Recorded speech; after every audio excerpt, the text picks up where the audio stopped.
Hello students. और study from home का जो हमारा पर्पज़ है उसको आगे बढ़ाते हुए आज के लिए हम आज एक नया टॉपिक लेके आए हैं और वो है electric dipole and dipole moment. तो इस टर्म से आप काफ़ी फेमिलियर हैं। 11th में जब आपको केमिकल बॉन्डिंग चैप्टर पढ़ाया जाता है तो डाइपोल के कॉन्सेप्ट को आपको इंट्रोड्यूस कर दिया जाता है, लेकिन आज हम उसके बहुत सारे फिजिकल कंडीशंस और फिजिकल बिहेवियर का स्टडी करने वाले हैं। तो सबसे पहले डाइपोल के बेसिक डेफिनेशन पे जाएंगे। तो डेफिनेशन क्या है कि dipole is consist of a pair of equal and opposite charges separated at some finite distance. तो basic definition is clear on the basis of its structure कि डाइपोल सिंपली हम imagine करें कि ये ए बी हमारा एक dipole है जिसमें दो चार्जेस हैं -q and +q। This charges are equal and opposite. इनको किसी सर्टेन सेपरेशन से हमने सेपरेट किया। जो एग्जैक्टली मिड पॉइंट होता है, जो सेंट्रल पॉइंट होता है ओ, उसे हम कहते हैं सेंटर ऑफ डाइपोल। हर एक charge -q +q centre of dipole से इक्वल डिस्टेंस पे होता है, जिसे हम a और a से इंडिकेट कर रहे हैं। इसका मतलब कि पूरे जो डाइपोल का लेंथ है वो जनरली क्या होता है, 2a होता है।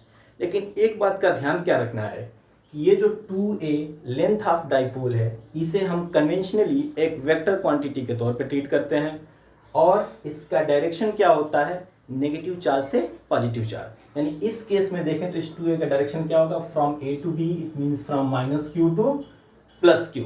तो डाइपोल का ये एक स्ट्रक्चर और ये एक रिप्रेजेंटेशन है जो कि आपको समझ आया। अब हम बात करें कि ये इक्वल एंड अपोजिट चार्जेस हैं, इनके बीच तो अट्रैक्शन होता है, ये किसी सर्टेन सेपरेशन पे कैसे रखे जा सकते हैं।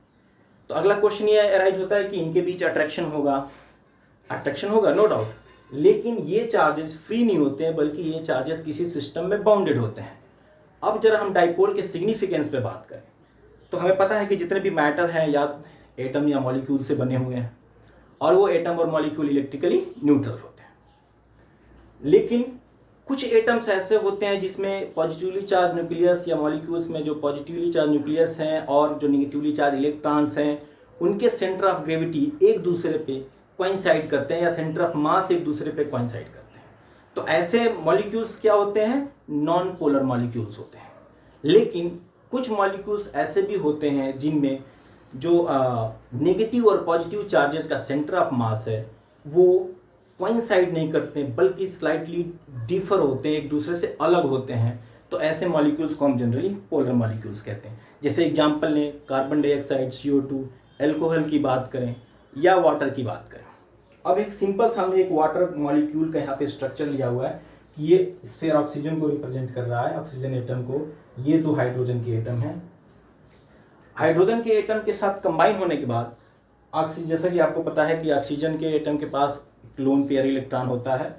अब वो जो इलेक्ट्रॉन पेयर होता है वो ऑक्सीजन मॉलिक्यूल के साइड में एक बड़ा सा स्पेस ऑक्यूपाई करता है, जिसके कारण आप देख सकते हैं कि ये हिस्सा नेगेटिवली चार्ज हो जाता है और हिस्सा पॉजिटिवली चार्ज। इसका मतलब कि चार्जेस का जो सेंटर ऑफ मास है उसका सेपरेशन होता है।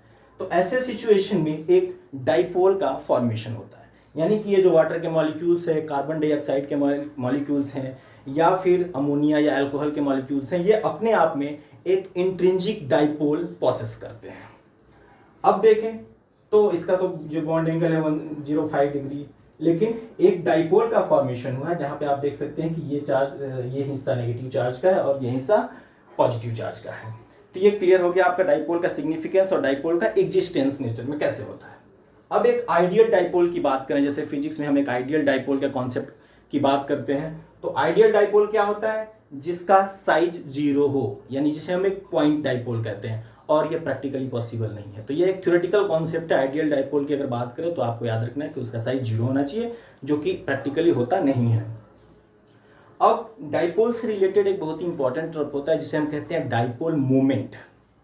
यानी कि डाइपोल के स्ट्रेंथ को मेजर करना, कह सकते हैं कि जो डाइपोल के स्ट्रेंथ को मेजर करता है ऐसी क्वांटिटी को हम कहते हैं डाइपोल मोमेंट। यानी basically dipole moment is the measure of strength of dipole. And how we are going to measure the strength, what is the procedure of measurement. तो it is simply measured as the product of either charge and length of dipole. So product of either charge that is Q and length of dipole is 2a। Clear.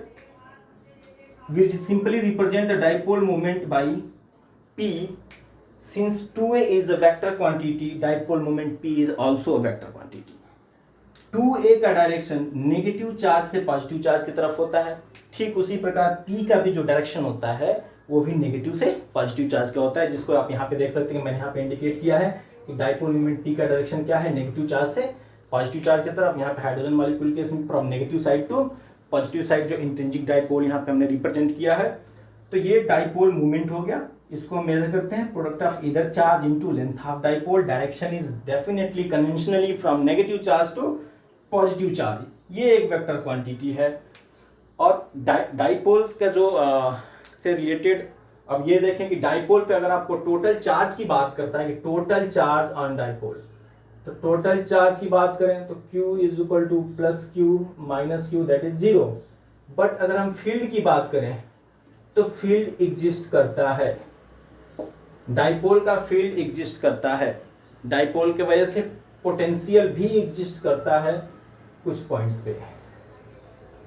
तो अब dipole का जो electric field है उसके बारे में हम आपको बताएंगे कि किन किन पॉइंट्स पे इलेक्ट्रिक फील्ड की क्या वैल्यू होती है।